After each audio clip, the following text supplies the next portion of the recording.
जय हिंद दोस्तों, मैं धीरज यदुवंशी आप सभी का इस क्लास में स्वागत करता हूं। आज हम बात कर रहे होंगे साइंस के पीवाई की क्वेश्चन, जिसमें एक चैप्टर बल एवं गति को हम पीवाई की क्वेश्चंस के माध्यम से 2024 के मोस्ट इंपॉर्टेंट क्वेश्चंस के माध्यम से इसको ख़त्म कर रहे होंगे। चलिए चलते हैं हम आज पहले क्वेश्चन की तरफ। पहला क्वेश्चन है, निम्न में से कौन सा घर्षण का प्रकार नहीं है? घर्षण का प्रकार नहीं है। अपन घर्षण की बात कर लेते हैं। ऑप्शन है गतिज घर्षण, गतिक घर्षण, शुद्ध गतिक घर्षण, स्थैतिक घर्षण। तो इसने पूछा घर्षण का प्रकार नहीं है। घर्षण का प्रकार कौन सा नहीं है इनमें से? गतिज घर्षण है, गतिक घर्षण है, स्थैतिक घर्षण है, शुद्ध गतिक घर्षण ये कोई तरीका का घर्षण नहीं है। शुद्ध गतिक क्या होता है? गति तो है, जैसी होगी वो वैसी होगी। गतिज घर्षण, गतिज घर्षण की बात करते हैं अपन। गतिज घर्षण जब कोई वस्तु गति में है तो वो गति में रहना चाहती है। जैसे कोई वस्तु जा रही है गति में है तो जो गति में रहो चाहेगी, वो तो सीधी सी बात है। अगर अपन वह को रोकेंगे तो रोक वेग का जैसे वहाँ पर घर्षण लगेगा तभी तो रुकेगी वो जाके नहीं।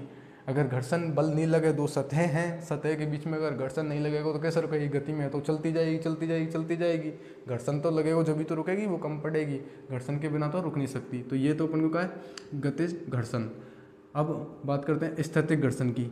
स्थैतिक घर्षण मतलब अगर कोई वस्तु स्थिर है, तो जैसे कोई डस्टर वगैरह है, जैसे ये डस्टर है, अब ये यहाँ पे ऐसे ही है तो सेम ऐसे की ऐसे ही रहेगा ना।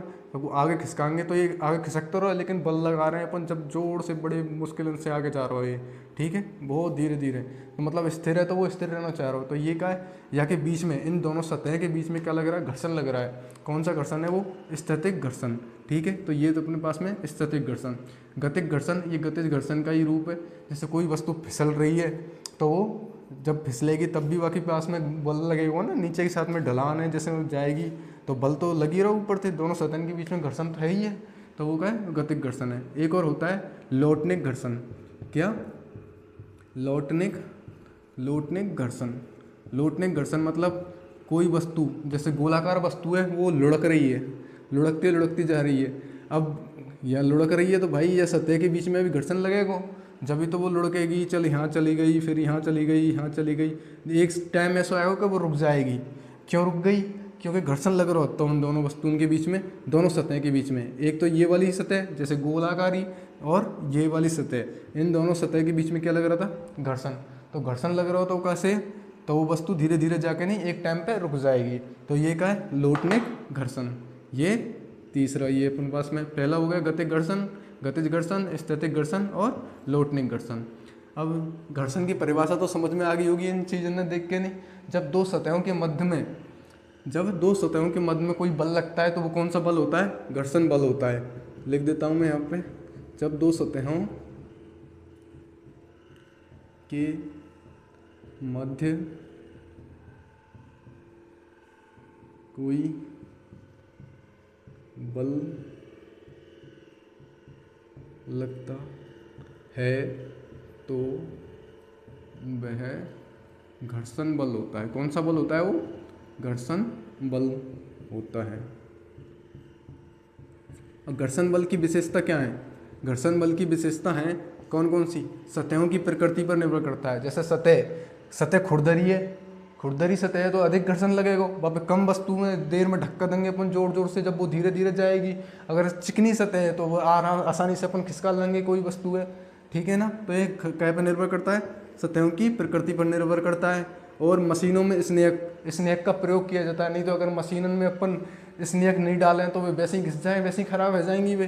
तो स्नेक क्यों लगाते हैं अपन इनमें मशीनों में? आसानी से चलने की वजह से अपन स्नेक का इनमें प्रयोग करते हैं, ठीक।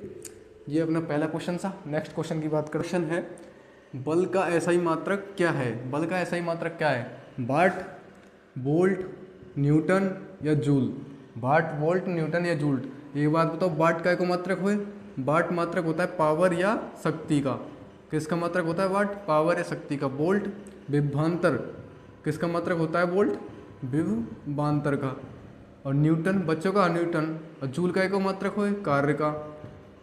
कार्य का मात्रक जूल। तो न्यूटन ही बचो ना अपने पास में। तो न्यूटन का मात्रक है बल का। बल का मात्रक न्यूटन या मीटर प्रति सेकंड स्क्वायर। क्या होता है? मीटर प्रति सेकंड स्क्वायर, ठीक है। अब बात कर लेते हैं अपन बल की। बल होता क्या है? बल, जब कोई वस्तु गति में या स्थित है तो उस पर बल लगाया जाए तो वो क्या होगी? गति स्थित है तो गतिमान रह जाएगी। या रुक जाएगी गति में है। तो बल क्या चीज़ है, गति में है या वस्तु की स्थिति में परिवर्तन कर दे। बल वह है जो जब वो वह जो वस्तु की स्थिति में परिवर्तन कर दे, वस्तु की स्थिति में परिवर्तन कर दे।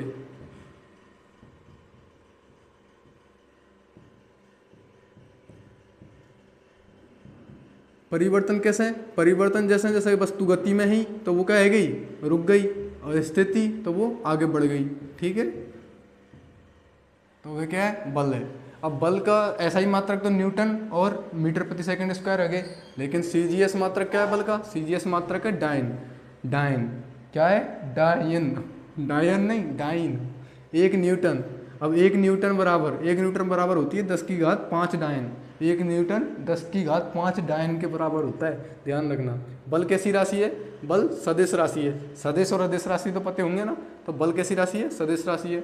और द्रव्यमान की स्थिति में परिवर्तन नहीं कर सकता है, गति में और स्थिति में तो परिवर्तन कर देगा, लेकिन द्रव्यमान में परिवर्तन, द्रव्यमान तो भाई साहब चांद पे पहुंच जाए अपन, जब परिवर्तन ना हो तो यहाँ पे कैसे परिवर्तन हो जाएगा, ये बल कैसे परिवर्तन कर देगा ये बताओ। और बल का सूत्र क्या है, F बराबर एम ए।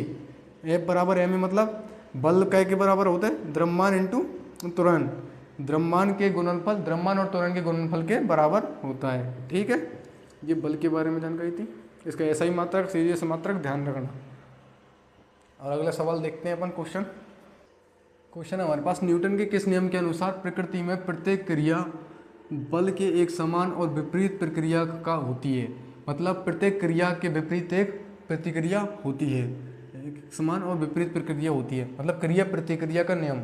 ये न्यूटन का कौन सा नियम है, ये अपन को बताना है।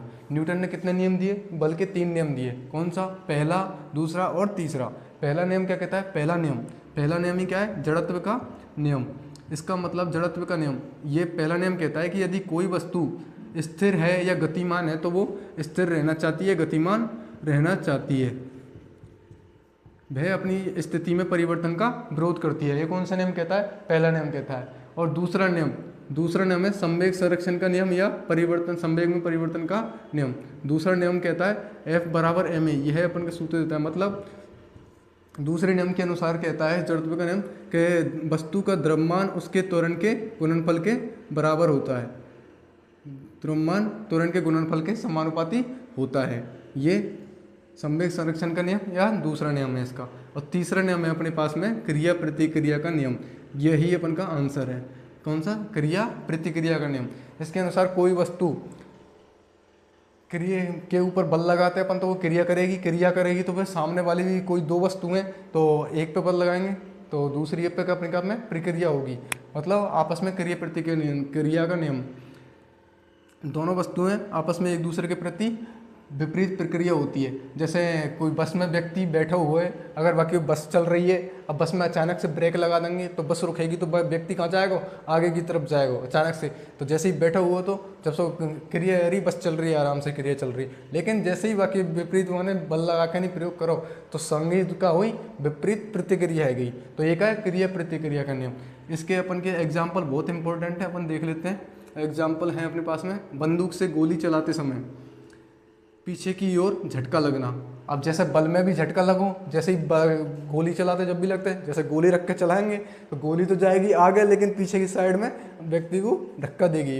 ये अपने क्रिया प्रतिक्रिया का नियम। ठीक है, पानी खींचते समय, अगर पानी खींच रहे हैं अपन कुआं से, कहीं से भी पानी खींच रहे हैं, नीचे से ऊपर खींच रहे हैं, तो अगर अचानक से रस्सी टूट जाए, अपन तो ऊपर खींच रहे हैं, अब रस्सी टूट गई तो वो तो पानी तो जाएगा नीचे और व्यक्ति कहाँ जाएगा, पीछे लुढ़क जाएगा। समझ गए ना। तो ये क्या है, क्रिया करने के विपरीत का है ही प्रतिक्रिया। ठीक। और नाव में से आगे की दिशा में, अगर नाव में बैठे हैं अपन, अब नाव में से अपन ने सोची कि आगे कूद जाए, अपन वहाँ पे आगे की साइड में कूद जाए, चल किनारे पे कूद जाए, तो जैसे ही अपन नाव में से आगे कूदेंगे तो नाव कहाँ चल जाएगी, पीछे की साइड में, क्योंकि जैसे ही अपन कूदे तो एक प्रतिक्रिया है, विपरीत प्रतिक्रिया है, तो वो कहाँ चल जाएगी, पीछे की साइड में। तो ये अपन के पास में क्या है, क्रिया प्रतिक्रिया का नियम। ठीक है, अगला क्वेश्चन करते हैं अपन। अगला क्वेश्चन है हमारे पास में, गति का दूसरा समीकरण किन के बीच संबंध दर्शाता है। गति का दूसरा समीकरण बात करी गई है, स्थिति एवं वेग, वेग एवं त्वरण, वेग एवं समय, स्थिति एवं समय। हम गति के 3 समीकरण हैं, तीनों की बात कर लेते हैं। पहला कौन सा है, गति का पहला समीकरण, पहला है पहला समीकरण क्या है, b बराबर u plus a t, b बराबर u प्लस ए और टी, b बराबर u प्लस ए टी। तो b और समय, तो पहले समीकरण में क्या के बीच में संबंध दर्शाया गया है, वेग और समय। पहले समीकरण में किसके बीच में संबंध है, वेग और समय के बीच में। और दूसरा समीकरण क्या है, दूसरा समीकरण क्या है, s बराबर U T plus half A T square, S बराबर U T plus half A T square. मतलब यहाँ पे क्या क्या चीज़ें में संबंध है, एस मतलब विस्थापन या स्थिति, और टी क्या के स्थिति और समय के मध्य में संबंध। दूसरा समीकरण क्या बता रहा है, स्थिति एवं समय। त्वरण तो तीनों समीकरण में ही है, तो त्वरण के मध्य में कोई तो समीकरण समय नहीं दर्शाएगा। तीसरा समीकरण अपन के पास में है बी स्क्वायर बराबर यू स्क्वायर प्लस 2a और s। तो अब तीसरा समीकरण क्या क्या के मध्य में संबंध दर्शा रहा है, वेग, प्रारंभिक वेग और अंतिम वेग है, तो वेग तो है ही अपने पास में, और s क्या है, विस्थापन या स्थिति। तो क्या कहें, वेग और स्थिति के मध्य में तीसरा समीकरण संबंध दर्शाता है, वेग और स्थिति। हमसे पूछा क्या है भाई साहब, हमसे पूछा दूसरा समीकरण। दूसरा समीकरण क्या है, s बराबर U T plus half A T square, स्थिति एवं समय। स्थिति एवं समय कौन से में, ऑप्शन नंबर डी, ये अपन का आंसर है। चलो चलते हैं नेक्स्ट सवाल की तरफ। हाँ, तो हमारे पास क्वेश्चन है, निम्न में से कौन सा घर्षण का सही क्रम है, कौन सा घर्षण का सही क्रम है। CHL तो सेल 2023 में आया भाई साहब, सर्पी, स्टैटिक लोटनिक, लोटनिक स्टैटिक सर्पी, स्टैटिक सर्पी लोटनिक, स्टैटिक लोटनिक सर्पी। कौन सा ये ज़्यादा का बड़े का निशान है, ये स्टैटिक ज़्यादा है, लोटनिक फिर सर्पी। बताना है भाई साहब, ये आपको कमेंट में आंसर देना है इसका। और क्लास लगी है ये भी कमेंट में बताओ, कैसी लगी कैसी नहीं लगी। धन्यवाद, जय हिंद जय भारत।